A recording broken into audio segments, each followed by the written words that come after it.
हम लोग बात करने वाले हैं BNMU यूनिवर्सिटी का जो है फर्स्ट सेमेस्टर का एडमिशन फॉर्म भरा जाना के लिए आज डेट जारी किया गया है, जिसका जो है ऑनलाइन अप्लाई 26/7/2025 से 28/7/2025 तक अप्लाई लिया जाएगा, जिसको हम लोग स्पोर्ट्स एडमिशन भी कहते हैं।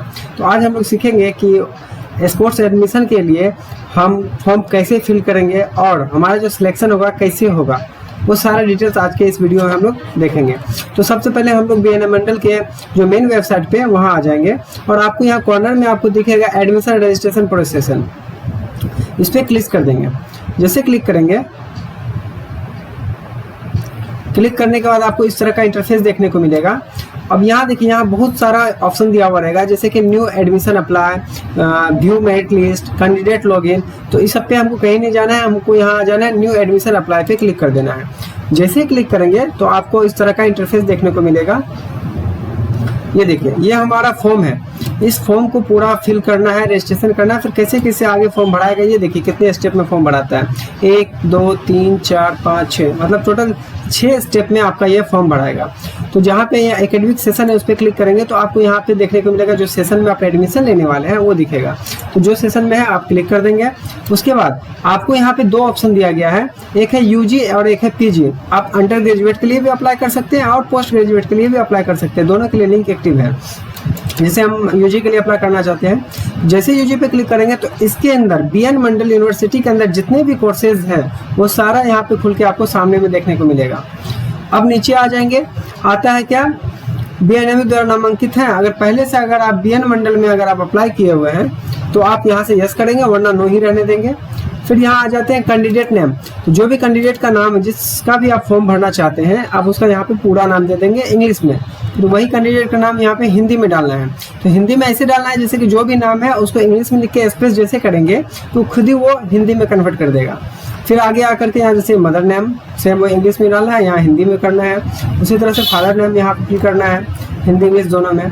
फिर उसके बाद नेम ऑफ गार्जियन, इस पर क्लिक करेंगे तो जिसका भी आप फादर हो या हस्बैंड है, जिसका भी नाम देना चाहते हैं आप यहाँ पे दे सकते हैं। फिर आते हैं जेंडर में, जेंडर आप जो भी है, मेल फीमेल जो भी है आप यहाँ पे सिलेक्ट कर लेंगे। फिर आता है रिलीजन में, रिलीजन में आप जिस रिलीजन से बिलोंग करते हैं उसको आप सिलेक्ट कर लेंगे। फिर आता है कैटेगरी, आप जिस कैटेगरी से बिलोंग करते हैं आप अपने अकॉर्डिंग यहाँ से सिलेक्शन कर लेंगे। ये करने के बाद आपको यहाँ पे देख रहे हैं सब कैटेगरी, ये सब आपको फिल नहीं करना है। अब आते हैं डेट ऑफ बर्थ में, तो आप देख लेंगे कि जो भी मैट्रिक के मार्कशीट में आपका डेट ऑफ बर्थ इंक्लूड है वही डेट ऑफ बर्थ आपको यहाँ पे फिल करना है। फिर आप जो भी नेशनलिटी जो है इंडियन वो आप रख सकते हैं। अदर से आते हैं कंट्री से तो आप अदर में जाकर के अपना कंट्री का नाम लिख सकते हैं।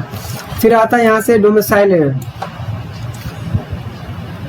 इसमें आप जहाँ से भी बिलोंग करते हैं, बिहार से हो या कहीं, जितना भी आपको यहाँ पे स्टेट दिख रहा है आप अपने अकॉर्डिंग जहाँ से है आप उसको सिलेक्ट कर लेंगे। सिलेक्ट करने के बाद फिर आपको यहाँ पे रिमार्क एक देगा, यहाँ पे कुछ नहीं करना है, छोड़ देना है। छात्रावास लेना है तो यस करना, वरना नो ही रहने दीजिएगा। अब मीडियम, आप किस मीडियम में आप पढ़ाई करना चाहते हैं आप वो मीडियम यहाँ से सिलेक्ट कर सकते हैं। उसके बाद आपका जो भी ब्लड ग्रुप है आप यहाँ पे फिल कर सकते हैं। अगर नहीं है, अगर आप नहीं मतलब ब्लड ग्रुप आपको नहीं पता तो कोई दिक्कत नहीं, इसको ऐसे छोड़ देंगे। उसके बाद फिर आ जाएंगे कैंडिडेट का मोबाइल नंबर यहाँ फिल करना है। फिर कैंडिडेट का जो भी फादर या मदर जिसका भी नंबर हो फैमिली मेम्बर का आप यहाँ एक फिल कर सकते हैं। उसके बाद आइडेंटिफिकेशन टाइप, तो इस पर जो क्लिक करेंगे तो आप कौन सा पहचान पत्र आप दे रहे हैं, आपके पहचान का जो भी एड्रेस है उसके लिए कौन सा प्रमाण पत्र लगा रहे हैं। तो जैसे आधार कार्ड का नॉर्मल दिया हुआ है तो आधार पे क्लिक करके यहाँ से उसका जो आधार नंबर होगा वो यहाँ पे फिल कर देंगे। फिर यहाँ पे आप किस एरिया से बिलोंग करते हैं, रूरल है या अर्बन है, वो आप यहाँ पे फिल कर लेंगे। उसके बाद मैरिटल स्टेटस में आप अगर शादीशुदा है तो मैरिड, और शादीशुदा सिंगल है तो आप अनमैरिड वहाँ सेलेक्ट कर सकते हैं। उसके बाद इनकम वाले में आप जो जितना भी आपका इनकम है फैमिली मेम्बर का, पापा का जो भी इनकम है आप यहाँ पे फिल कर सकते हैं। उसके बाद आते हैं ईमेल आईडी, ईमेल आईडी में आकर के जो भी आप ईमेल आईडी डालना चाहते हैं आप यहाँ पे डाल देंगे। उसके बाद फिर नीचे आएंगे यूनिक आइडेंटिटी डिटेल्स में 12th का रोल नंबर यहाँ पे फिल करना है, और यहाँ पे 10th का जो मार्कशीट होता है उसका सीरियल नंबर देखिएगा, जब 10th का मार्कशीट के ऊपर में सीरियल नंबर रहता है वो यहाँ पे फिल करना है। उसके साथ साथ आपको यहाँ से 10वां का रोल नंबर यहाँ फिल करना है, और यहाँ पे 10th आप कब पास किए उसका ईयर यहाँ से सिलेक्ट करना है। इतना करने के बाद जैसे ही सबमिट पे क्लिक करेंगे, जैसे ही सबमिट पे क्लिक करेंगे तो आपको क्या होगा कि एक यहाँ पे आपको यूजर आईडी और पासवर्ड दिया जाएगा, जिसको आप प्रिंट करके आप रख लेंगे। उसके बाद नीचे देखेंगे click here for next step यहाँ पे लिखा हुआ उस पर क्लिक कर देंगे। जैसे ही क्लिक करेंगे तो आपको क्या होगा कि इस फॉर्म को के अंदर लेके चला जाएगा। अब यहाँ पे आता है अकाउंट होल्डर नेम। तो जो भी आप पासबुक डालना चाहते हैं, जो भी अकाउंट आप डालना चाहते हैं, वहाँ पे जो आपके अकाउंट में नाम है वो यहाँ फिल कर देंगे, अपना अकाउंट नंबर यहाँ फिल करेंगे। फिर ये जिसका भी अकाउंट यहाँ डालिएगा उससे आपको क्या मतलब कि संबंध, जैसे फादर का या मदर का, या आप अपना खुद डाल रहे हैं तो यहाँ पे सेल्फ क्लिक करके आगे बढ़ेंगे। फिर अकाउंट नंबर में अपना अकाउंट नंबर डाल देंगे। IFSC कोड जिस बैंक का है आप अपना IFSC कोड डालेंगे। फिर बैंक चुनेंगे, आपको कौन सा बैंक है वो बैंक को सिलेक्ट कर लेंगे। आपका मेन ब्रांच का है वो अपना डाल देंगे। उसके बाद पता में आएंगे, अपना पूरा एड्रेस आप डालेंगे। फिर अपना स्टेट को चूज करेंगे, फिर डिस्ट्रिक्ट चूज करेंगे और अपना पिन कोड यहाँ डालेंगे। अगर आपका दोनों एड्रेस परमानेंट और कोरस्पोंडेंस दोनों अगर सेम है तो ये टिक वाला ऑप्शन पे क्लिक कर देंगे, ये आपका पूरा सेव हो जाएगा। जो आपका कोरस्पोंडेंस में रहेगा वही आपको परमानेंट में भी आ जाएगा। उसके बाद आपको सेव वाले बटन पे क्लिक कर देना है। तो आपको यहाँ पे रिकॉर्ड अपडेट सक्सेसफुली देखने को मिलेगा। आप यहाँ से ओके कर देंगे। यहाँ करने के बाद आपको यहाँ से क्या होगा कि फोटो अपलोड मांगेगा। जो भी आप फोटो डालना चाहते हैं यहाँ पे आप डाल सकते हैं। उसके बाद यहाँ से सिग्नेचर अपलोड करने के लिए कह रहा है, जो कि यहाँ पे साइज देख लीजिए। फोटो का साइज बता रहा है 100 KB के अंदर चाहिए, वो भी JPG फॉर्मेट या JPEG फॉर्मेट या BMT फॉर्मेट में आप डाल सकते हैं।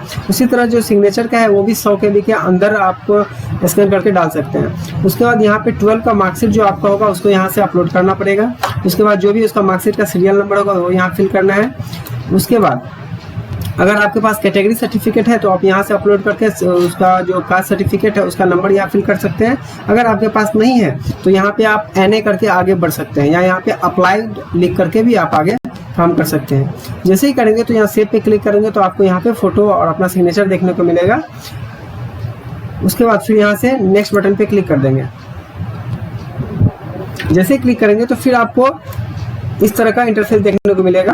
आपको यहाँ पे कुछ नहीं करना है, बस यहाँ से सेव करके आपको आगे बढ़ना है, नेक्स्ट कर देना है। जैसे नेक्स्ट करेंगे तो फिर आपको इस तरह का इंटरफेस देखने को मिलेगा, जिसमें आपको एजुकेशन डिटेल्स को फिल करना है। तो यहाँ पे आपको ये वाला जो है इसको आप मैट्रिक का डिटेल्स यहाँ फिल करेंगे। आप मैट्रिक कौन से बोर्ड से पास किए हैं, आपका पासिंग ईयर तो यहाँ पहले से फिल रहेगा, कितना मार्क्स था आया कितना और परसेंटेज कितना वो खुद ही निकाल के दे देगा। उसके बाद यहाँ से इंटर, आप यहाँ पे इंटर में क्या किए थे, आर्ट्स के थे या साइंस से था या कॉमर्स था, जिससे भी आप जो भी स्ट्रीम से आपका था वो आप यहाँ से सिलेक्ट कर लेंगे। फिर अपना बोर्ड सेलेक्ट कर लेंगे, कब पास हुए थे वो पासिंग ईयर डाल देना है। उसके बाद कितने मार्क्स आए, मतलब कितने मार्क्स का आपका एग्जाम हुआ था और कितना मार्क्स आपको आया वो यहाँ फिल करेंगे, परसेंटेज खुद ही निकाल के दे देगा। उसके बाद यहाँ देखिए सब्जेक्ट वाइज मार्क्स डालना है। यहाँ पे क्लिक जैसे करेंगे तो जो आप यहाँ पे डिटेल्स डाले रहेंगे, जैसे आर्ट्स होगा साइंस होगा तो उसका सब सब्जेक्ट आपको खुल के दिखेगा। उस सब्जेक्ट पे क्लिक करना है, उस सब्जेक्ट को सिलेक्ट करके यहाँ से कितने मार्क्स का वो सब्जेक्ट था वो फिल करना है, उसमें कितना आया वो फिल करना है और यहाँ से ऐड करने जाना है। जितना भी आपको सब्जेक्ट है एक्स्ट्रा को छोड़ करके जितना सब्जेक्ट होगा उसको एक पूरा एक तरफ से उसको फिल कर लेना है। फिल करने के बाद फिर यहाँ से सेव बटन पे क्लिक करना है और यहाँ से आपको नेक्स्ट पे क्लिक कर देना है।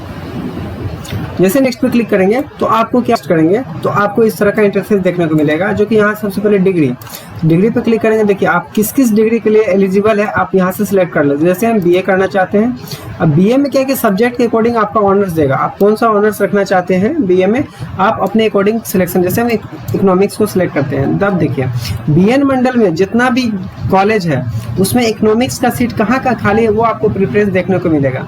जैसे BSS कॉलेज सुपौल हो गया, HPS कॉलेज निर्मली हो गया, LNMS कॉलेज बीरपुर हो गया। आप यहाँ से सारा कॉलेज का लिस्ट खुल गया, तो आप अपने अकॉर्डिंग देख लेंगे नजदीक में कौन से कॉलेज है उसके अकॉर्डिंग आप सिलेक्शन करना। जैसे ये एक कर दिए हैं, यहाँ से दूसरा चॉइस ये डाल दिए, तीसरा ये डाल दिए, फिर चौथा ये डाल दिए। वो आप अपने अकॉर्डिंग देख लेंगे, आपको जहाँ पे नजदीक होगा उसके अकॉर्डिंग आप यहाँ फिल कर लेंगे। ये करने के बाद यहाँ से हम सेव कर लेंगे। सेव करके अब देखिए नीचे ऑप्शन आपको देखने को मिल जाएगा। देखिए जो भी आपका डिग्री है वो डिग्री का नाम यहाँ आ जाएगा, आपका फी कितना कटा है वो यहाँ दिखेगा, और लेट फी अगर आप लेट से अगर अप्लाई करते हैं डेट खत्म होने के बाद तो यहाँ लेट फी चार्ज जुड़ता है, लेकिन अभी ऐसा कुछ नहीं है। उसके बाद आपको यहाँ पे नेक्स्ट कर देना है। जैसे नेक्स्ट करेंगे तो आपको आपका सारा डिटेल्स देखने को मिलेगा, तो अपना डिटेल्स अच्छे से चेक कर लेंगे। फिर यहाँ से नेक्स्ट करेंगे। नेक्स्ट करने के बाद आपका एजुकेशन डिटेल्स जो भी है सारा कुछ अच्छे से दिख जाएगा। उसके बाद यहाँ से कंफर्म वाले पे टिक करके और सबमिट एंड मेक पेमेंट पे जैसे क्लिक करेंगे तो आपको पेमेंट का ऑप्शन दिखेगा, वहाँ से जा करके आप पेमेंट करके रिसिप्ट डाउनलोड करके रख सकते हैं।